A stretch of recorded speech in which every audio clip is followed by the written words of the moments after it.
Hello and welcome to HDI's Support World Virtual. We are excited that you're joining us today for CX Principles Every Service Desk Should Leverage. This session is brought to you by LogMe and Rescue. There's a link to their website in the Attachments tab on your BrightTalk window. Thank you to LogMeIn for sponsoring this virtual event. I'm Andrew Gillum, Associate Analyst at HDI. I have a few housekeeping announcements before we begin. If you experience any technical problems, please refresh your browser. I encourage you to ask questions at any time during this webcast. Click on the Q&A tab in your BrightTalk window and we'll answer those questions toward the end of this presentation. You may download the slides from today's presentation by opening the Attachments tab. Today's webinar will be available on demand shortly after the completion of this live event. You'll receive an email reminder once it becomes available.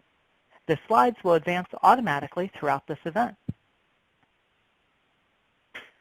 I am delighted to introduce today's speaker, my friend Becky Roman. Becky Roman is an accomplished leader of digital, operational, and customer experience transformations with a deep-rooted passion for customer experience strategy and operations. Becky launched her career in technical marketing before serving as a contact center systems engineer and quickly became an advocate for customer-centric design. Becky has been recognized as an ICMI Top 50 thought leader, and her articles can be seen in several trade publications. Currently, the manager of CX Solutions and Consulting at Avtex, Becky helps organizations of every shape and size clear the most complex customer experience hurdles. Becky, it's great to have you with us today. I'll let you take it from here. Thank you, Andrew. That's quite the introduction. I really appreciate it.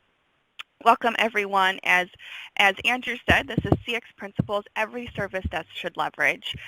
So buckle in. We have 30 minutes together today, and I'm very excited to perhaps introduce some of you to the topic of customer experience in the context of service desk management. And it's certainly a topic that I'm so passionate about teaching folks about and expanding knowledge and the footprint of CX in this world and this space.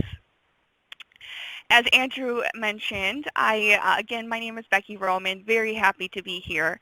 When I was 18 years old, I was working my way through college in my first contact center job. And that contact center job was incredibly eye-opening to me, I guess we would say, in a politically correct manner. And dealing with all of these customers and inbound and outbound calls, the range of sentiment that these customers had, the emotions that they were experiencing, and for someone like me who perhaps had tool limitations, system limitations, I couldn't control what was happening on the customer side often. It really opened my eyes to how difficult it is to manage that customer interaction, work in a contact center setting that is often really complex and perhaps not always the most optimal environment. And it really launched my entire career into the contact center and customer experience space, where I have served in so many different roles and got to experience so many different facets of contact center technologies and customer experience as a business strategy and business practice. Over 13 years in the contact center space, I have truly loved every minute of it. And in the past 6 years, I've focused more on customer experience. And technology and contact center operations really all fall under the customer experience umbrella, and companies and organizations more and more paying attention to customer experience, because the way we treat our customers and the way we operate as in serving them impacts our bottom line in so many different ways. And there is certainly direct alignment to this back to the service desk as well. I sit on the advisory board for an organization called CX Accelerator, and I'm also an ICMI Top 50 thought leader. So I spend a lot of time in this space. I do a lot of research and a lot of speaking, and I just love to, again, spread information and knowledge in the customer experience world. So we're going to just go ahead and dive right in. And before I get going, I want to make sure that we level set on a couple of things. So especially especially customer experience in the context of service desk. So like a contact center, like the experience I had in these contact centers that I had worked in as an agent, working in a service desk is no easy task. It's often thankless work. It's also often that you're interacting with customers that are already frustrated, have experienced an emotional event or an event that put them on edge, and you're dealing with that frustration, navigating that sentiment, and making sure that you can approach the problem and help this customer in the best way possible. So when we talk about customer experience, we're going to first use the person or party that we are serving as the service desk as the customer. The employee in this context will be the service desk personnel, the associate, and customer experience in this context is the sum of all customer perceptions and feelings that resulted from interactions across all touch points with the organization. So for service desk, any website, internal intranet that you guys would use to help process ticketing, to help take in questions, email addresses, phone numbers, all of these different touch points that the customer, the employee experience this issue would use to contact you.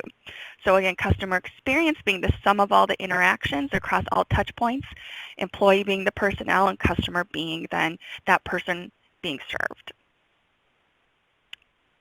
So let's dive into the first principle that I think is incredibly important. We often, for those of you that are a little bit more aware of customer experience terminology and the customer experience world, we often talk about customer journeys. And this still is a very, very important topic when it comes to service desk. We need to understand the journey that the customer has to take to resolve their issue or their question. As I mentioned, we're often dealing with frustration. We're dealing with perhaps a piece of technology that isn't behaving appropriately. And it might be user error, right? So often it is. But still, nonetheless, we have to understand this journey that the customer goes through. Everything from their own troubleshooting to leveraging self-service channels and your FAQ perhaps, to opening that ticket, waiting for an associate to reach out and get resolution. Across all of these different touch points and throughout all of these different areas, there are going to be points of tension, or what we would call pain points. And some of these are in our control and some of them are out of our control. Perhaps if they're doing their own self-service and they're trying to troubleshoot and they're doing it incorrectly, we can't really help that point of tension. But what we can do then is understand the customer journey in its entirety and understand where we can relieve points of tension in areas that it makes sense, perhaps in opening a ticket, perhaps in how the communication works and the overall transparency of the process. These are all really, really important things. And the example I just gave, transparency of where they're at in the process, these are all ways that we can show empathy to that customer. We understand they have an issue. We understand perhaps that it's impacting productivity or their ability to do their job. And we have to make sure that we are having empathy for what this problem is causing the customer and what that problem means to the greater organization. So again, understanding that customer journey is so, so crucial to getting a full picture view of what it takes for a customer to get their issue or their question resolved. Moving on to principle number 2, this is one of my favorites, is channel of choice. We should always be serving our customers on their channel of choice. And I said the word always, and people might get in a fight with me over that, like, well, we can't serve everybody on their channel of choice. And surely I understand that in a service desk situation, we're not going to serve our customers on a Twitter, for example. But channel of choice is really crucial because we really need to understand which of these channels are going to provide the lowest cost to serve, which channels are going to be the most intuitive and consumer friendly, and which channels are going to get that customer resolution the quickest. And there's certainly a balance between employee experience and customer experience. So the experience of those in the service desk and the experience of that end customer, the customer experiencing the issue. And channel of choice often means lower cost to serve because as technical and digital beings right now, we really love these digital channels. We don't necessarily want to sit on the phone. We want to perhaps chat, screen share, and co-browse and get something resolved as quickly as possible with minimal disruption to our day. So again, making sure we understand what cost to serve is across the different channels and understand what our customers expect from us and expect the channels for us to be on, then we can go back and we can really do a thorough investigation into what channels make sense for our organization. Again, as I said, kind of tongue-in-cheek, right, we probably won't serve our internal customers on Twitter or social media, but social media internally might be different. Maybe perhaps you have an internal social media that we have to consider and things of that nature. And again, in an omnichannel world, not every channel matters to our customers. So we want to make sure we're using some voice of the customer data to understand if we're building out a service desk and a service desk model, that we are understanding which channels matter. Because again, if we're going in to put a lot of effort into perhaps that internal social media, that internal intranet, and that is not where our customers prefer to be served, we will have very low adoption and it will perhaps not deliver a return on investment or a great customer experience. So really making sure that we're understanding channel of choice and what that looks like for that internal customer is so important to meeting their needs and serving their needs as quickly as possible.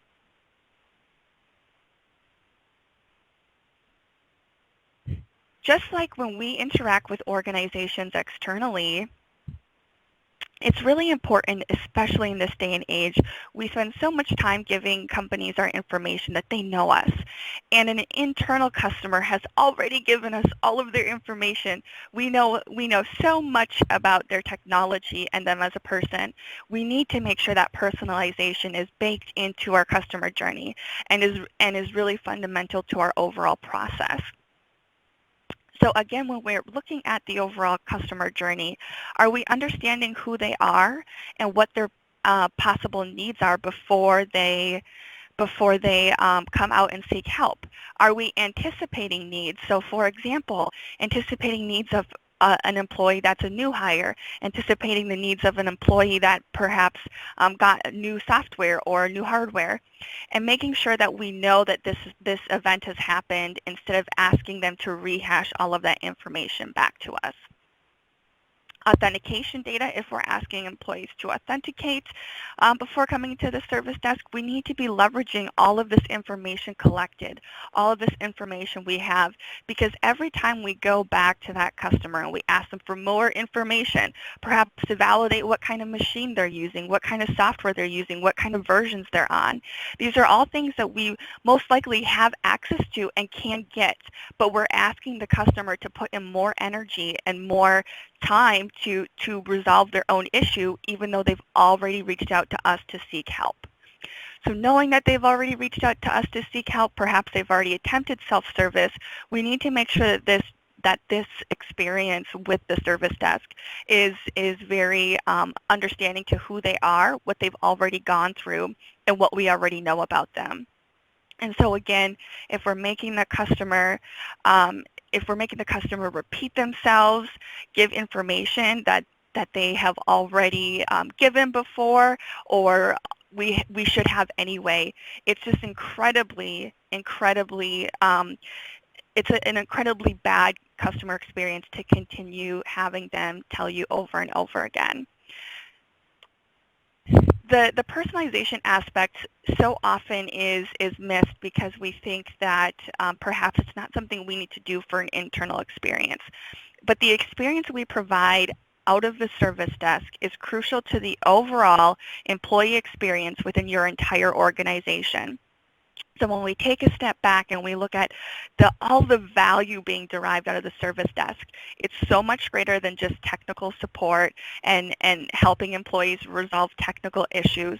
We are impacting in a lot of times in its entirety the employee experience, their experience working with our tools, our systems, our processes. This is often the first and last place that they come to for help when they're experiencing an issue with the employee experience as it was designed.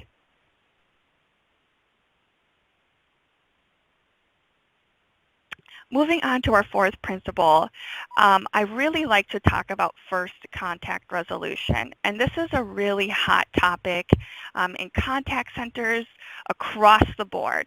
Everybody wants first contact resolution to be measured.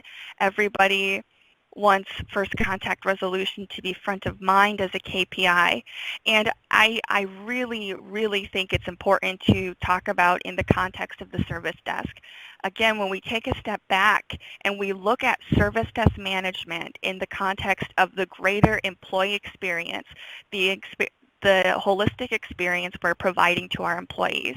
First contact resolution means we care about their issue. We're going to do everything in our power to resolve it as quickly and efficiently as possible the first time they reach out.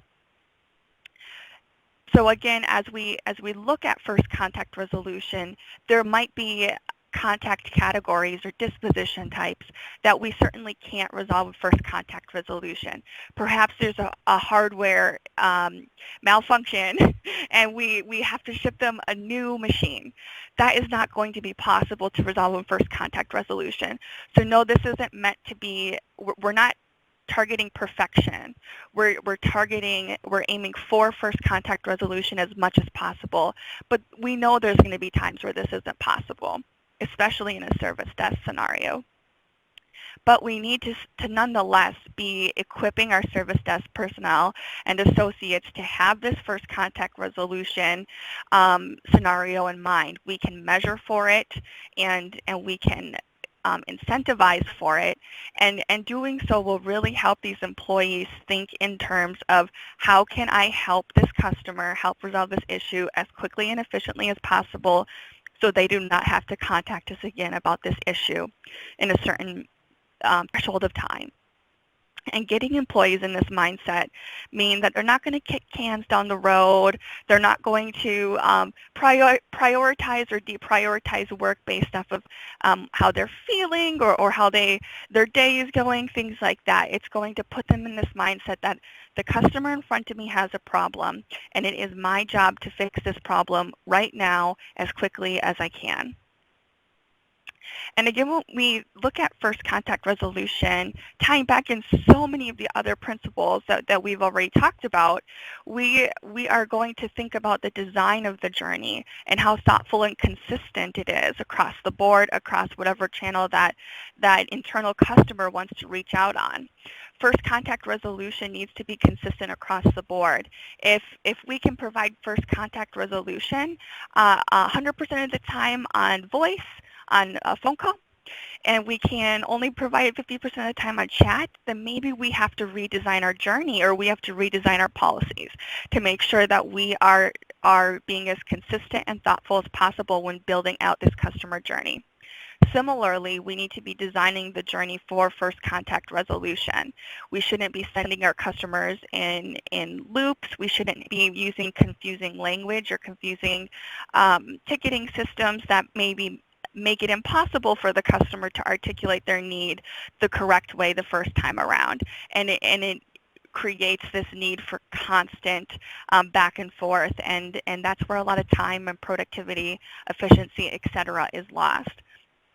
So first contact resolution isn't necessarily always a KPI to target, although I often recommend that it is, but it's also a mindset. So again, building that into the culture of your service desk, that first contact resolution is our culture, it's our mindset. We are always going to do what we can to resolve the issue for the customer the first time they contact us, and put that in, again, within the culture, and then it becomes in our DNA to not kick cans down the road, to not always need to go back and forth for approvals and things like that. So first contact resolution also comes into play with policy. If we are constantly making back and forth scenarios because we need approvals for this, this, and this, perhaps we need to relook at our policies. And so often our agents or our service desk associates in this context are binded by our policies that really tie their hands behind their back in regards to what they can do to serve the customer need. So again, FCR as this cultural shift, as this mindset is going to help us also drive strategic business decisions when it comes to policies and process and removing the barriers to success for achieving FCR and giving the service desk associates what the empowerment that they need to really act against first contact resolution. And then finally, this is our last principle of the day, employee experience matters. And this is a double-edged sword when it comes to service desk because we're talking about employee experience in the greater organization. And again, I keep saying this, what we're doing out of the service desk impacts the employee experience that every single employee in your organization has. Technical support and service desk support is such a vital part of how they are supported as an employee. But also employee experience from just a service desk perspective, how we are treating our associates in the service desk.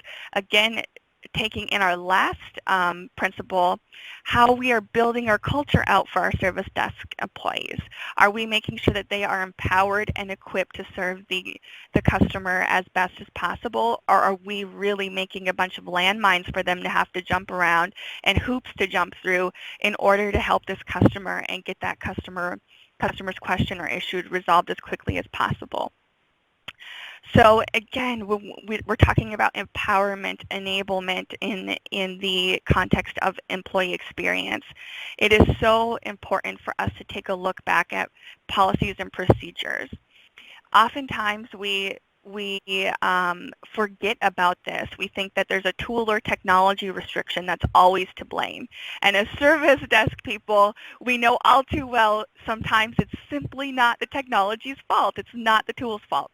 We have to take a step back strategically as business leaders and look at policies and procedures that are going to impact our ability to serve the customer.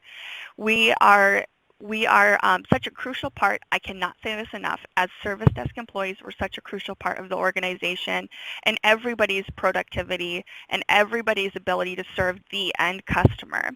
So again, our policies and procedures trickle out into the entire organization. How fast one employee's situation gets handled might mean that we have an end customer that is incredibly satisfied or incredibly dissatisfied.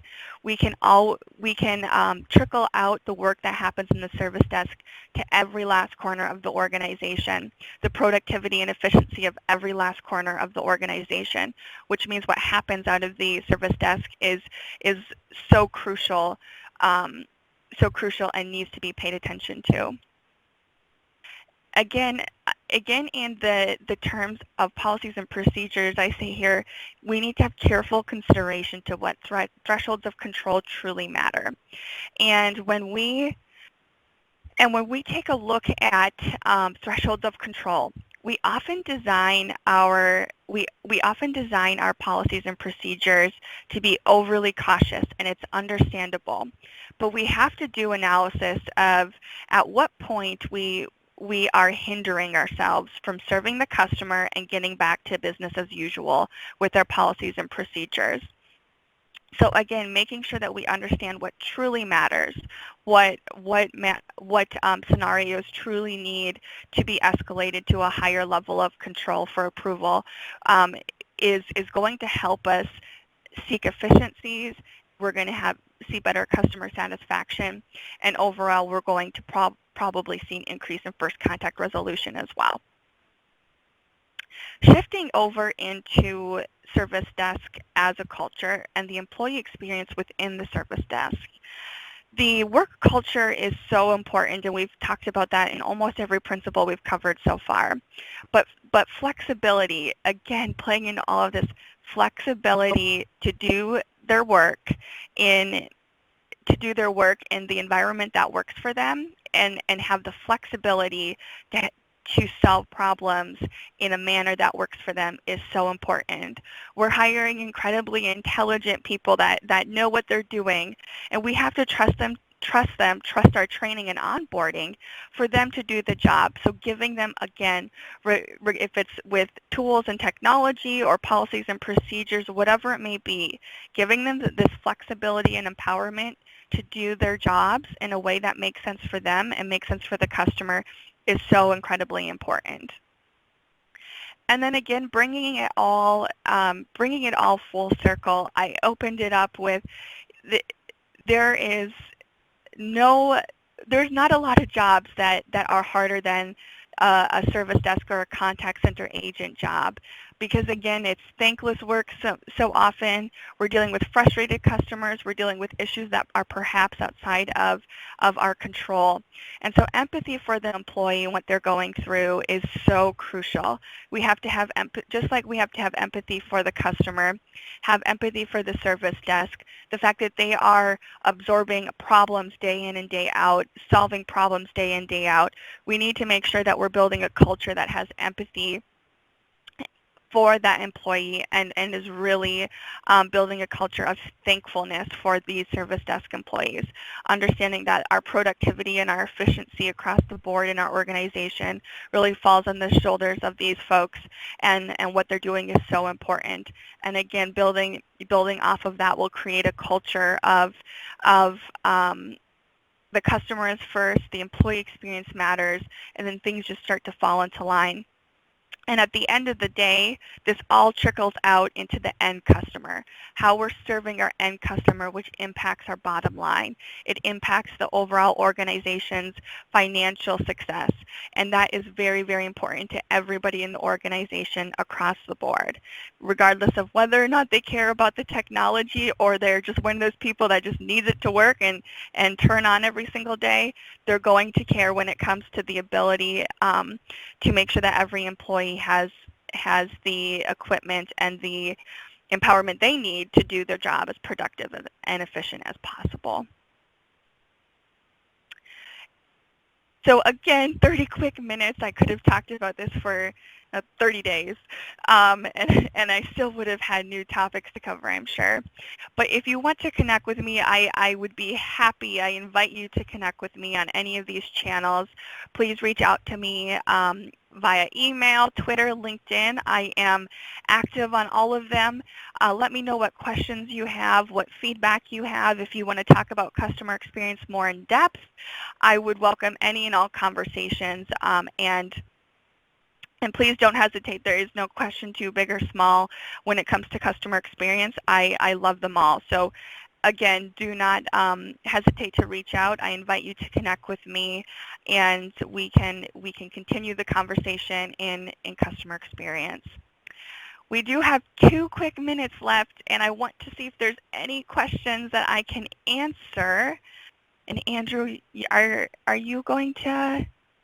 Yep, I'll take over from here. So I do want to say the slides from today's presentation, those will be emailed out to you with the notification that this webinar has been made available on demand. So you can watch out for that email, and that will also include a link to today's slides. And there was one question about possibly having calls going directly to PC techs if the customer calls in and the first level representative isn't able to solve it. What's your thought on enabling better answers from that first level of support? Sure. So, and I'm reading through the question once more just to make sure I understand. Got it. So off the cuff, and I don't have a lot of time. I have 50 quick seconds. So what I will say is, if we are understanding the problem more thoroughly as we collect the information, we can automatically route that to the correct person.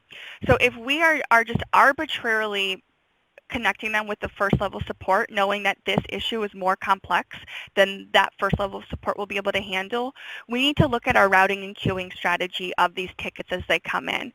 Perhaps putting them into that first threshold of support doesn't make sense, and we need to route that contact and, that ticket correctly to the right level of support for the issue that they identified as they open that ticket.